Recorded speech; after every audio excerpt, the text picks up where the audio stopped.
undang-undang, di PP maupun di peraturan KPU. Dan ini belum ada konsolidasi sampai hari ini dan ini masih menjadi kendala pada proses dan fungsi pengawasan yang dilakukan oleh Bawaslu dan jajarannya. Kemudian yang kedua, problem akses data.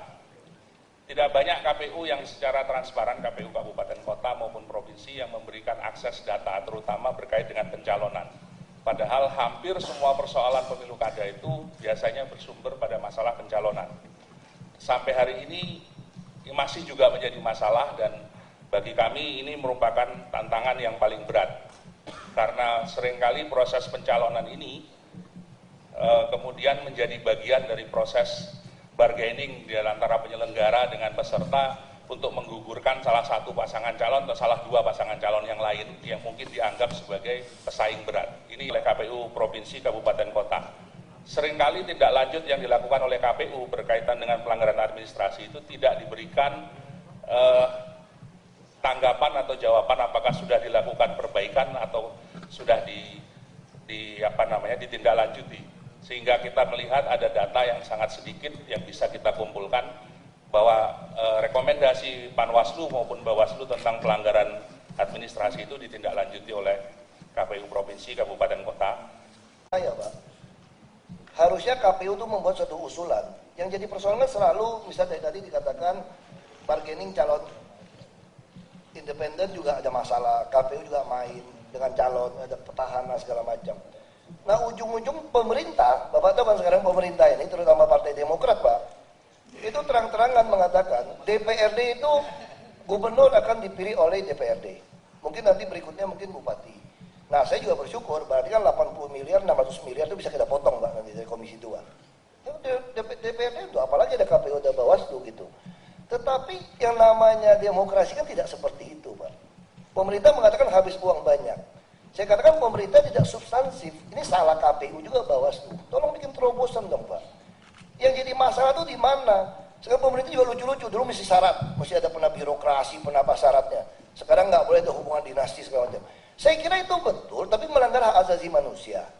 Tetapi yang substansi mereka tidak bicarakan. Yang kita tidak mau itu kan kalau yang si koruptor ini yang jadi kembali Pak. Yang kita tidak mau ini pencuri-pencuri uang ini, bos-bos gelap ini yang tidak bayar pajak, yang membiayai orang, ini yang menjadi kepala daerah. Dan KPU Bawaslu tidak bisa mencegah ini. Maksud saya harus bikin terobosan.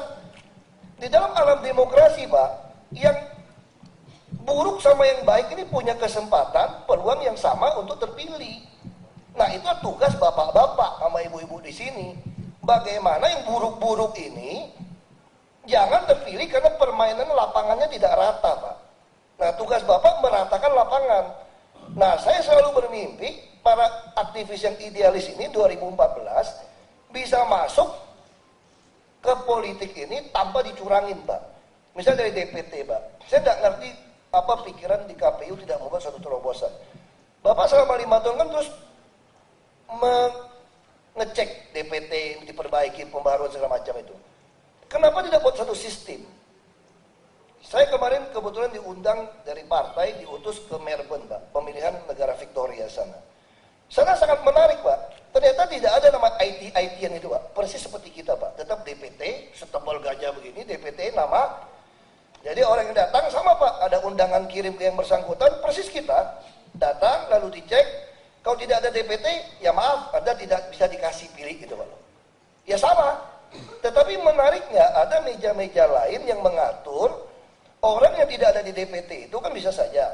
Saya waktu pas di tempat itu, dia kebetulan mengunjungi mertuanya. Mendadak sakit.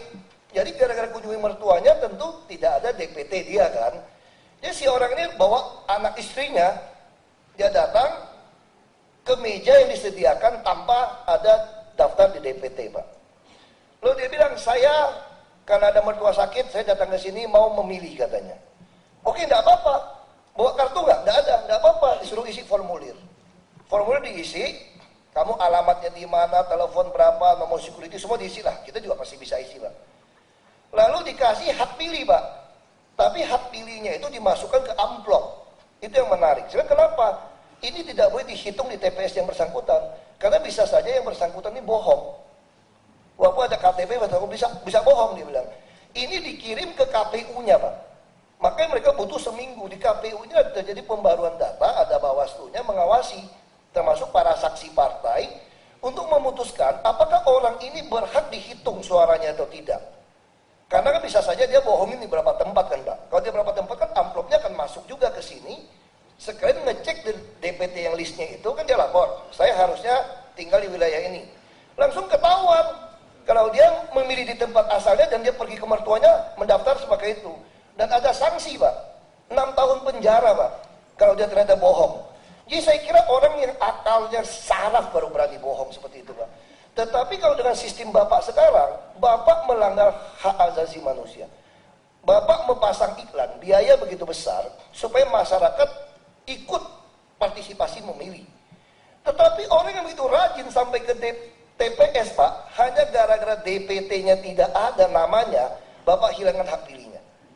Apalagi kalau KPUD-nya juga oknumnya main, Pak. Seperti saya kan alamin dulu, Pak, DPT itu kosong, Pak.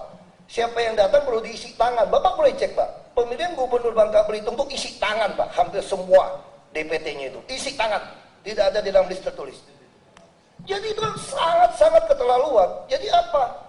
Berarti bapak-bapak membuat permainan lapangan tidak rata, yang buruk yang terpilih, Pak. Itu dari sisi pendaftaran DPT.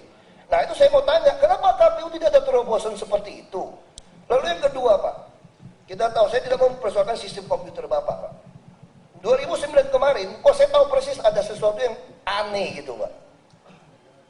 Satu kecamatan di Kabupaten Belitung, saya dari sana, Pak, dari jam 2 dihitung sampai jam 5, satu kecamatan saya sudah 8.000 suara saya, Pak.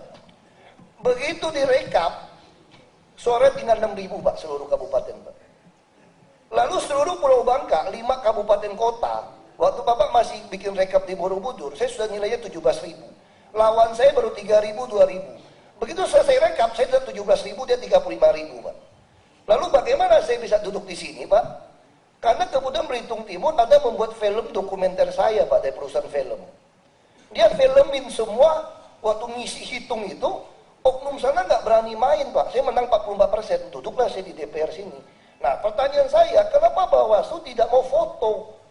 Saya buktikan kemarin pemilu kada di Beltim, saya turunkan kamera, turunkan digital, saya shoot semua, itu masih ada oknum mau main. Di dalam lembaran kertas itu dia tidak mau tulis lokasi TPS-nya, dibikin kosong.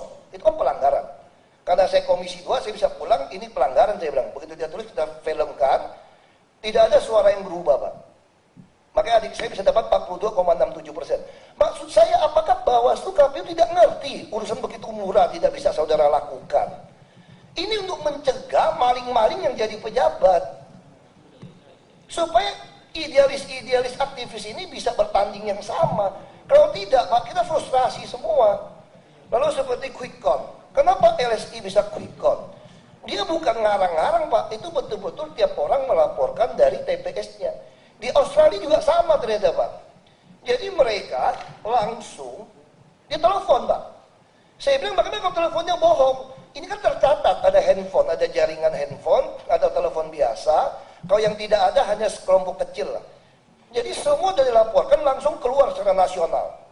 Kalau terjadi katanya, begitu pengurus PPK atau PPS-nya datang, yang menelepon tidak sesuai dengan tertulis, dia bisa pidana, Pak, karena banyak saksi.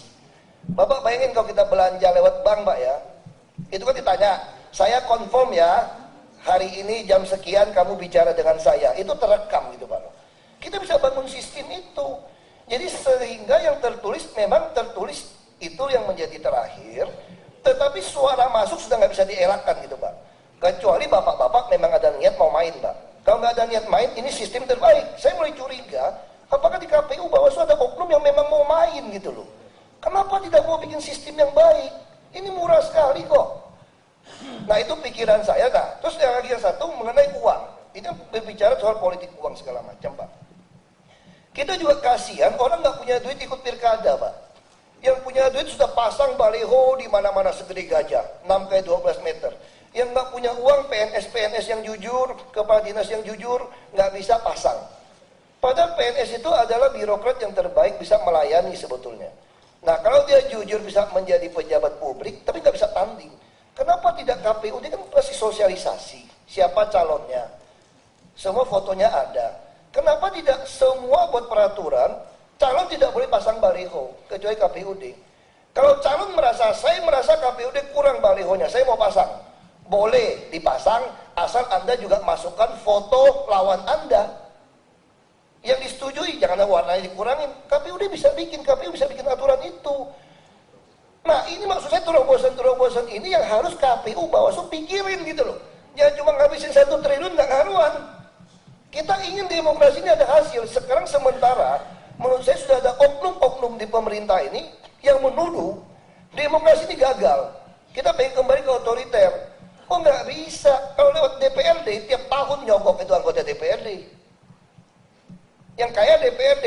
Nah terus yang ini titipan terakhir Pak. Ini terobosan supaya permainan lapangannya merata Pak ya. Kita sudah meratifikasi konvensi PBB melawan korupsi Pak. Itu di Undang-Undang Nomor 7 tahun 2006. Itu namanya itu pasal itu illicit enrichment. Kekayaan yang tidak wajar Pak. Hari ini Bapak tahu nggak? Banyak pengusaha gelap untuk menguasai sumber daya alam termasuk kades. Mereka nggak bisa jadi bupati jadi kepala desa loh Pak. Untuk menguasai sumber daya alam dengan menjadi kepala desa dan bupati atau wali kota atau gubernur. Jadi bahaya sekali kalau pengusaha-pengusaha gelap ini bukan hanya membayar penguasa, tapi menjelma menjadi penguasa, sehingga dia menjadi penguasa hak. Nah, tetapi kalau Bapak bikin sistem dengan berdasarkan illicit enrichment tadi, kita ada selalu Bapak, kalau calon kan mesti laporkan LHKPN, ada SPT pajak. Bapak-bapak ini ibu nggak serius. Saya waktu mau jadi gubernur, jadi bupati, cuma tunjukin stempel KPK saja, sudah laporkan kekayaan, sudah terima kok. Saya bisa bohongin bapak-bapak. Harusnya umumkan dong LHKPN seluruh calon kepala daerah. Bapak cek, kalau harta saya 10 miliar, kira-kira pantas nggak saya 10 miliar? Usaha saya sendiri saya bayar pajak nggak berapa? Kalau saya tidak sesuai, kalau saya masih ngotot mau ikut, sita buat negara hartanya. Disitulah rekonsiliasi kita Pak. Jadi mantan koruptor silakan Anda nikmati korupsi Anda, asal jangan main-main melawan aktivis yang idealis. Itu fungsi KPU Bawaslu maksud saya. Kalau tidak, 5 tahun saya di sini pun nggak ada gunanya bapak-bapak ngabisin uang maksud saya. Itu kira-kira pendapat saya. Bapak silakan komentar. Maunya saya seperti itu Pak. Terima kasih Pak. Di KPU Bawaslu, di DPR itu waktu ngomongnya 3 menit, telepon di ruangan nggak boleh, terlambat itu nggak boleh nanya sebenarnya.